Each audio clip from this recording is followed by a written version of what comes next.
Pak Ustadz, bagaimana menyikapi suami yang pindah agama selain Islam?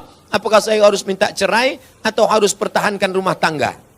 Suami yang murtad, maka kau tidak perlu minta cerai.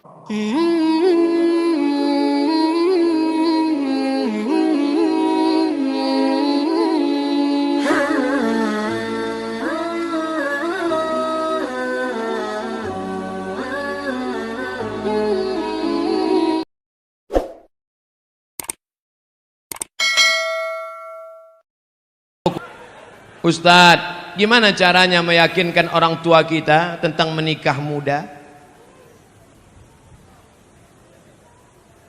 Ayah, aku mau meminang dia dengan bismillah. Ah, pergilah, kau makanlah bismillah tuh, kata dia.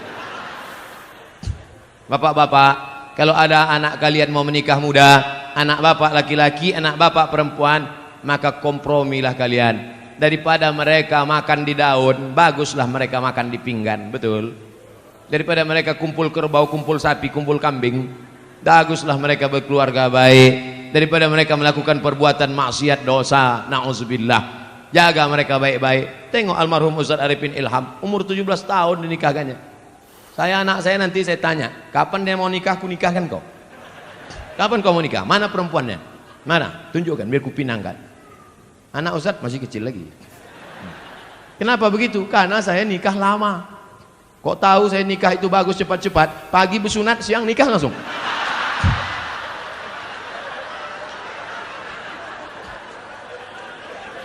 Man istata'a minkumul ba'ah, siapa di antara kamu yang sudah sanggup menikah, falyatazawwaj, menikahlah. Fa innahu aghaddu lil basar, karena menikah itu menjaga mata, wa ahsanul farji, menjaga kemaluan. Hafal dia Quran, terjaga hafalannya, terjaga matanya. Ini dibiarkanlah dia tak nikah-nikah. La ilaha illallah, menyiksa. Faman lam yastati, tapi kalau orang tua susah, miskin, tak ada anak lajang yang belum sanggup, fa alaihi bisawm, banyak-banyak kalian puasa sunat. Adik-adik mahasiswa, bagus kalian puasa sunat. Memang nafsu ada, tenaga tak ada. Ditunjukkan orang, dek, itu ada cewek cantik. Tak nampak aku lagi dah. Gelap aja. Gelap. Aku sekarang nih Pak, jangankan cewek, apapun tak nampak aku lagi. Kalau nampak aku perempuan pakai baju merah hijau macam semangka aja aku rasa udah. Kalau bapak kaya, duit bapak banyak, anak gadis bapak ada, mampu bapak mengasih makan, cari anak yang soleh-soleh itu, panggil dia. Mau kau nikah sama anakku? Ku tengok kau baik kali, bagus, sering kau sholat, ku tengok. Mau kau nikah sama anak saya? Ku tanggung. Tapi kalau macam-macam, ku tembak mati kau nanti. Daripada mereka diambil perampok. Anak kita sekolah agama, jilbabnya panjang, akhlaknya baik, karena tak kita carikan jodoh yang baik-baik, tak kita tawarkan orang-orang soleh, pacaran dia dengan anak fang. Apa yang terjadi? Waktu di rumah dia cium tangan, seminggu dia nikah dengan suaminya itu, balik dia ke rumah, ayah sehat. Dulu jilbabnya panjang, dulu kukunya bersih. Seminggu dia nikah sama laki fangnya itu, gara-gara tak kita carikan, dia sudah jatuh cinta, mabuk kepayang. Akhirnya apa yang terjadi? Dilawannya kita. Gara-gara apa? Saya tidak menyuruh bapak memaksa anak bapak untuk menikah, kita tak bisa paksa anak kita, tapi kita bisa kasihkan alternatif. Anakku, kau sudah kusekolahkan, kau sudah kukasih makan, kau sudah kukasih kuliah. Ini calon-calon laki, kau mau yang mana? Ini ada gemuk, ganteng, ini ada pula yang kurus macam Ustaz Somad. Nah, ini tinggal kau pilih aja. Macam mana kau pilih? Sesuai. Nah, itu baik. Nabi SAW dipilihkannya. Siapa itu? Itulah Sayyidina Ali menikah dengan Fatimahuz Zahra. Lahirlah anak-anak Sayyidina Al-Hasan, Sayyidina Al-Husain. Mudah-mudahan bapak dan ibu dapat menantu yang baik-baik insyaallah. Pak Ustadz, bagaimana menyikapi suami yang pindah agama selain Islam? Apakah saya harus minta cerai atau harus pertahankan rumah tangga? Suami yang murtad, maka kau tidak perlu minta cerai. Cerainya automatically. Automatically itu apa Pak Ustadz? Otomatis. Kalau suami yang mencerai namanya tolak. Pakai kop, tolak. Kalau pakai kap, tolak jatuh. Tolak. Kalau istri yang menggugat namanya khulu. Tapi kalau otomatis fasah, namanya fasah. otomatis. Apa itu? Suami yang murtad nggak perlu dituntut, otomatis sudah cerai. Istri yang murtad otomatis. Makanya kalian wahai anak lajang, anak gadis, kalau mau nikah yang dicek pertama adalah agamanya. Jangan yang kau cek pertama saldonya. Ustaz Somad, anak saya dokter, mantap, mau nikah. Calon mantu saya ragu sholat apa enggak. Gimana cara ngetesnya Pak Ustaz? Suruh ketemuan jam 12 siang hari Jumat. Mas, kita ketemuan hari Jumat jam 12 ya. Mohon maaf, untuk yang satu ini tidak bisa. Karena aku harus sholat Jumat. Terimalah dia. Tapi kalau dia bilang, oke. Tapi tes ini tidak bisa dipakai lagi karena soal sudah bocor. Nanti saya kasih soal yang baru. Saya banyak soal-soal. Bisa kita bicara 4 mata Pak Ustaz. Jangankan 4 mata, 3 pun bisa kita bahas. Agamanya dulu. Wahai laki-laki, kalau kalian mau meminang perempuan, tengok agamanya. Wahai para wali, perempuan tidak langsung menerima laki-laki. Perempuan itu tidak langsung sama laki-laki. Dia harus ada walinya. Yang menerima si laki-laki itu 6. Bapakmu, kakekmu, abangmu, adikmu, pamanmu, abang ayahmu, adik. Dia tanya. Makanya perempuan itu ditanya. Nduk, anak perempuan, maukah engkau menerima laki-laki ini? Kalau perempuan itu diam, berarti tanda setuju. Dulu anak gadis diam. Anak gadis sekarang mau jawab iya aja atau iya banget ya.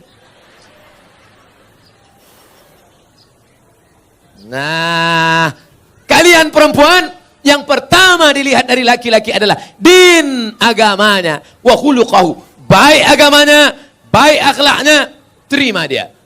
Tapi kalau perempuan yang dilihat apa? 4. Tungkahul mar'atu li 4. Perempuan dinikahi karena 4. Mal, kaya. Wali hasabiha, keturunan bangsawan, bangsa yang hidup di awan.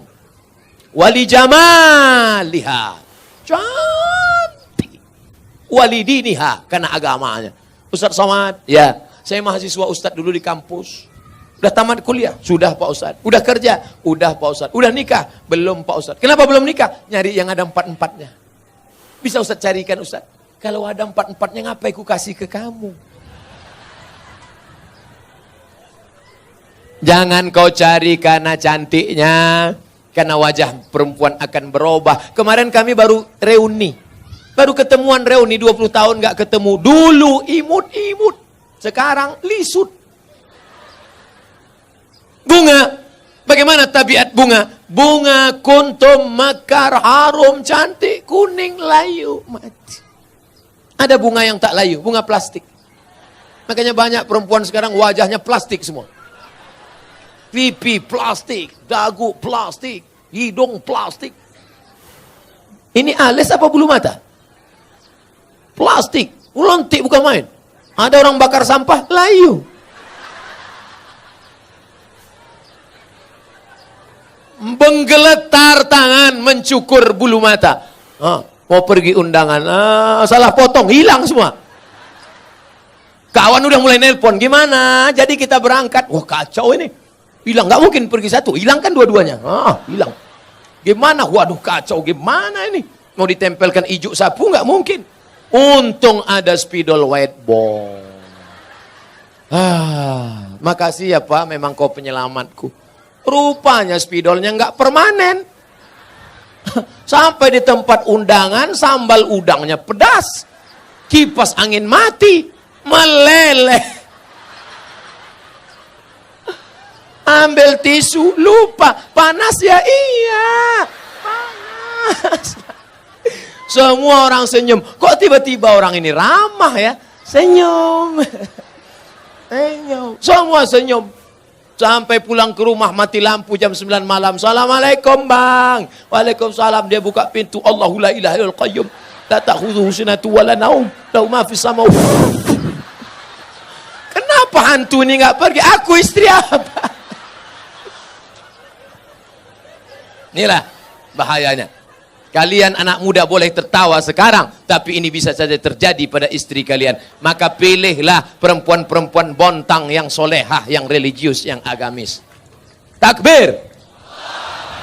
Yang takbir yang belum nikah. Anak udah do re mi fa sol la si do. Amin. Allahu Akbar. Jaga aja bini di rumah. Kalian ini sudah punya rumah. Yang saya bicarakan ini anak-anak lajang yang belum punya rumah. Dia bicara tentang rumahnya yang baru. Kalian rumah yang udah lama itu aja dempul-dempul dikit, cet-cet dah. Saya seorang akhwat. Kelihatan dari tulisannya. Ada yang ingin saya tanyakan. Dia kalau nanya sama saya, tulis aja pertanyaan. Ini dia buat, saya seorang akhwat. Dibuatnya tanda titik 2. Ustadz, seorang akhwat, ada ingin saya tanyakan. Ada orang melamar saya, tapi saya sedang menyukai orang lain.